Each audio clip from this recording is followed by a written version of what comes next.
નમસ્કાર મિત્રો, મારી યુટ્યુબ ચેનલમાં આપનું સ્વાગત છે। આજનો ટોપિક છે મિત્રો કે અત્યારે શ્રાવણ મહિનાની અંદર એટલે કે શ્રાવણ અને ભાદરવા મહિનાની અંદર જે કંઈ બીમારીઓ આપણા શરીરની અંદર થાય છે એ બીમારીઓથી આપણા શરીરનું રક્ષણ કરવું હોય, એ બીમારીઓથી આપણે બચવું હોય, આજે હું તમને એક એવી ગોળી બતાવું છું કે એ દિવસમાં 3 વખત આપણે ગોળી ગળવાની છે અને એ ગોળી ઘરે આપણે જાતે બનાવવાની છે। એને આયુર્વેદિક ઔષધિઓનો ઉપયોગ કરી અને એ ગોળી બનાવવાની છે।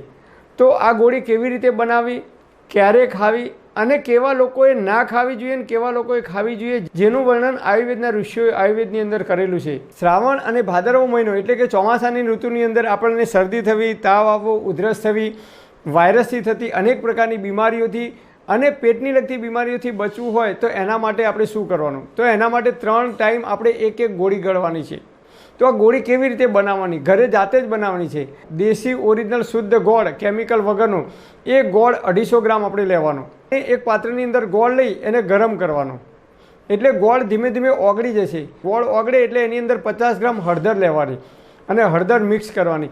એની અંદર આપણે 20 ગ્રામ સૂંઠ પાવડર લેવાનો અને 20 ગ્રામ કાળા મરીનો પાવડર લેવાનો અને બધાને મિક્સ કરી દેવાનું।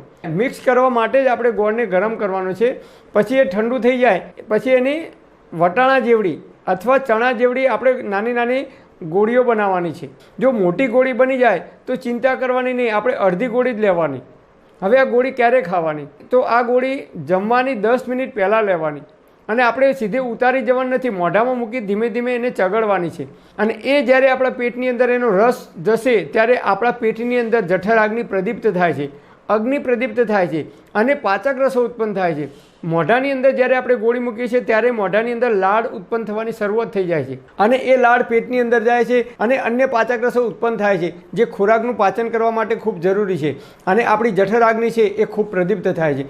અને 10 મિનિટ પછી આપણે જો ભોજન કરીએ તો એ ભોજનનું ખૂબ સમયસર અને યોગ્ય રીતે ડાયજેશન થાય છે। અત્યારે ચોમાસાની ઋતુની અંદર આપણી જઠરાગ્નિ મંદ પડી હોય છે, જેના કારણે આપણે જે કંઈ ખોરાક લઈએ છીએ એનું યોગ્ય રીતે પાચન થતું નથી અને એના કારણે આપણને પેટમાં ગેસ થવો, અપચો થવો, અજીર્ણ થવું જેવી પેટને લગતી બીમારીઓ થવાની શરૂઆત થઈ શકે છે। આ ગોળી ક્યારે લેવી? સવારે ચા નાસ્તો કરતા હોય તો સવારે ચા નાસ્તો કરવાની 10 મિનિટ પહેલાં એક ગોળી લઈ શકો છો, બપોરે જમવાની 10 મિનિટ પહેલાં અને રાત્રે જમવાની 10 મિનિટ પહેલાં તમે આમ 3 ટાઈમ દિવસમાં એક ગોળી તમે ચણાના કે વટાણાના દાણા જેટલી જ લેવાની છે। પણ હા મિત્રો, જે લોકો પિત્ત પ્રકૃતિના છે એટલે કે જે લોકોને વારંવાર એસિડિટી થાય છે કે હાઇપર એસિડિટીનો પ્રોબ્લેમ છે કે પેટની અંદર અલ્સર છે, અલ્સરનો પ્રોબ્લેમ છે એટલે કે પેટની અંદર ચાંદીઓ પડી છે, તો એવા લોકોએ આ ગોળીનો બિલકુલ ઉપયોગ કરવાનો નથી અને જે સગર્ભા બહેનો છે એમને પણ આ ગોળીનો ઉપયોગ કરવાનો નથી। અને જે લોકોને લાંબા ગાળાની કોઈ બીમારી હોય કે ડૉક્ટરની કે વૈદ્યની દવા ચાલતી હોય તો એવા લોકોએ ડૉક્ટર કે વૈદ્યની સલાહ લીધા પછી જ આ ગોળીનો ઉપયોગ કરવો, કારણ કે આની અંદર ગોળ પણ ગરમ છે, સૂંઠ પણ ગરમ છે અને કાળા મરી, આ ત્રણેય પદાર્થો જે છે, આ ત્રણેય જે વસ્તુઓ છે એ ગરમ છે, ઉષ્ણ છે એનો સ્વભાવ। એટલે જે લોકોને પિત્ત ઓલરેડી વધારે છે કે બીજી કોઈ બીમારી છે એમને એ બીમારીમાં કે પિત્તની અંદર વધારો થઈ શકે છે, એટલે એવા લોકોએ ડૉક્ટર કે વૈદ્યની સલાહ લીધા પછી જ આનો ઉપયોગ કરવો, નહીં તો પિત્તમાં વધારો થશે તો શરીરની અંદર ફાયદાની જગ્યાએ નુકસાન કદાચ થઈ શકે છે। એટલે ખૂબ સાવધાનીપૂર્વક આનો ઉપયોગ કરવો।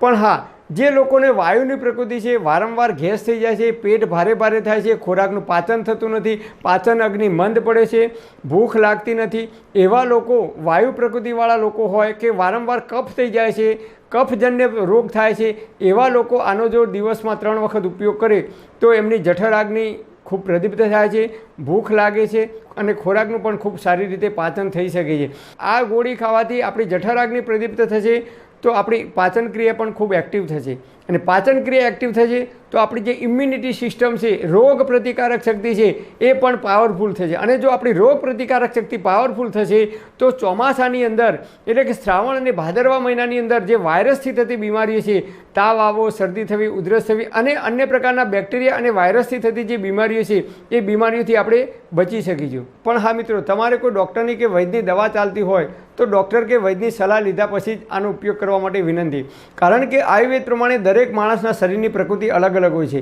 એટલે કોઈને માફક આવે અને કોઈને માફક ના પણ આવે। પરમપિતા પરમાત્મા આપ સર્વેને તંદુરસ્ત અને નિરોગી રાખે એવી હૃદયપૂર્વક મારી પ્રાર્થના। Thanks for watching my video. Thank you.